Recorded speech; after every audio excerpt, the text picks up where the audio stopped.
Welcome to Dhanalakshmi channel అండి. ఇవాళ సొరకాయ బోటీ కూర తెలంగాణ స్పెషల్, ముఖ్యంగా నిజామాబాద్ స్పెషల్ అండి. చూడండి ఒకసారి. దానికి కావాల్సినటువంటి పదార్థాలు: నూనె, కారం, మసాలా, ధనియాల పొడి, పసుపు, ఉప్పు, అల్లం వెల్లుల్లి పేస్టు, కొబ్బరి పొడి అండి. తర్వాత కడిగిన బోటి, తరిగిన సొరకాయ ముక్కలు, ఉల్లిగడ్డలు, 4 పచ్చిమిర్చి, కొత్తిమీర అండి. ఇప్పుడు వీటితో ఎలా చేయాలో, టేస్టీ కూర బోటి సొరకాయ కూర ఎలా చేయాలో ఒకసారి చూడండి. ఇది మా ఫ్రెండు నిజామాబాదు స్వరూప గారి దగ్గర నేను నేర్చుకున్నానండి. చూడండి, స్టవ్ మీద ఒక గిన్నె పెట్టేసుకొని అందులో కొంచెం ఆయిల్ వేసుకోండి. తాలింపుకి ఆయిల్ వేడెక్కాక మనం తరిగి పెట్టుకున్నటువంటి ఉల్లిగడ్డలు మరియు పచ్చిమిర్చి వేసుకొని కొంచెం దాన్ని మగ్గించుకోవాలండి. అయితే బోటీ కూర ఇష్టపడే వాళ్ళు ఉత్త బోటీ కూర కంటే ఇలా సొరకాయ బోటీ కూర చేసుకోండి, చాలా టేస్టీగా ఉంటుందండి. చపాతీలో కానీ రైస్లో కానీ, ఇది చాలా పూరీలో కానీ చాలా టేస్టీగా ఉంటుందండి.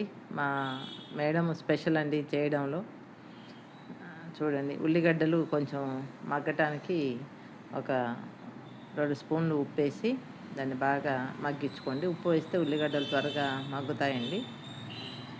మగ్గిన తర్వాత దాంట్లో ఒక 2 చెంచాలు ధనియాల పొడి, తర్వాత అల్లం వెల్లుల్లి పేస్ట్ ఒక 2 చెంచాలు వేసేసి మళ్ళీ ఒకసారి అల్లం వెల్లుల్లి పేస్ట్ కూడా కొంచెం మగ్గేంత వరకు కలుపుకోవాలండి. ఇప్పుడు 1 స్పూన్ పసుపు వేసుకోవాలి. తర్వాత ఇప్పుడు శుభ్రంగా కడిగి పెట్టుకున్న బోటీ కూరండి, వాటిని మంచిగా తాలింపులో వేసేసుకొని అలా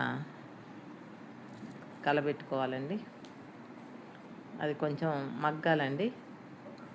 దాంట్లో కొంచెం మగ్గిన తర్వాత అప్పుడు మనం ముందుగా తరిగి పెట్టుకున్నటువంటి సొరకాయ ముక్కలను కూడా అందులో వేసుకోవాలి. వేసుకొని మళ్ళీ మంచిగా కలుపుకోవాలండి. చూడండి ఎంత బాగా కనిపిస్తుందో సొరకాయ ముక్కలు, బోటీ కూర. ఇప్పుడు అందులో ఒక 2 స్పూన్ల కారం వేస్తున్నానండి. అయితే మీరు ఎంత కారాన్ని కొంచెం ఎక్కువ తక్కువ తినేవాళ్ళు అంటారు కాబట్టి దాన్ని బట్టి మీరు సెట్ చేసుకొని వేసుకోండి. కారము, తర్వాత 1 స్పూను ఉప్పు వేసేసి బాగా మంచిగా కలుపుకోవాలండి.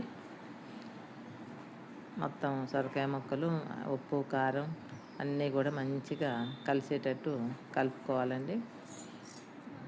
అది కొంచెం మగ్గించుకుంటా పెట్టుకోవాలండి. ఇటు పక్కన ఆల్రెడీ ఒక స్టవ్ మీద కొన్ని నీళ్లు పోసి గిన్నెలో పెట్టుకున్నామండి. ఇప్పుడు కొబ్బరి పొడి అండి, అది 1 స్పూను కొబ్బరి పొడి వేసుకుంటే టేస్టీగా ఉంటుందండి. ఇది మసాలా పొడి అండి. ధనియాల పొడి వేరు, మసాలా పొడి వేరండి. అవి కూడా వేసేసుకొని మళ్ళీ ఒకసారి మగ్గించుకోవాలండి.